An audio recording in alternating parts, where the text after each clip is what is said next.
গেল বছর আলুর বাজার দর বাড়তি থাকার কারণে চলতি বছর চাঁদপুর জেলার আলু আবাদে আগ্রহ বেড়েছে কৃষকদের। একই সাথে আবহাওয়া অনুকূলে থাকায় এখন পর্যন্ত জমির অবস্থাও ভালো। জমিগুলোতে এখন চলছে পরিচর্যা। কৃষি বিভাগ বলছে আবহাওয়া শেষ পর্যন্ত ভালো থাকলে আলুর বাম্পার ফলন হবে।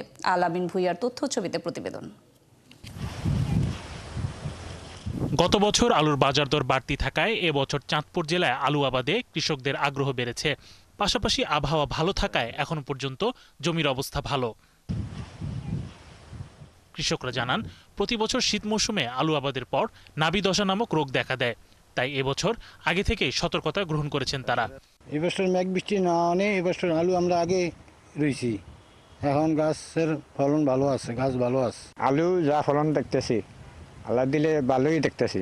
মনে হয় আল্লাহ যদি দেয় তাহলে লাভের ফালায় আসি আর কি। আলু আবাদের ক্ষেত্রে জেলার অধিকাংশ কৃষক বক্স আলুর বীজ আবাদে আগ্রহী থাকলেও এবছর বীজের কিছুটা সংকট থাকায় নিজেদের সংরক্ষিত বীজে আলুর আবাদ করেছেন।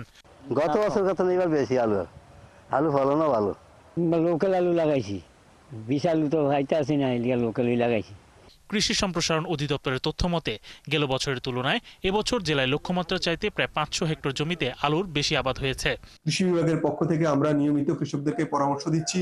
কৃষকও নিয়মিত আলুর জমিতে রোগের প্রতিষেধক হিসেবে ছত্রাকনাশক স্প্রে করছে। বর্তমানে আবহাওয়া কিছুটা ভালো হওয়ার কারণে ফসলের অবস্থাও ভালো।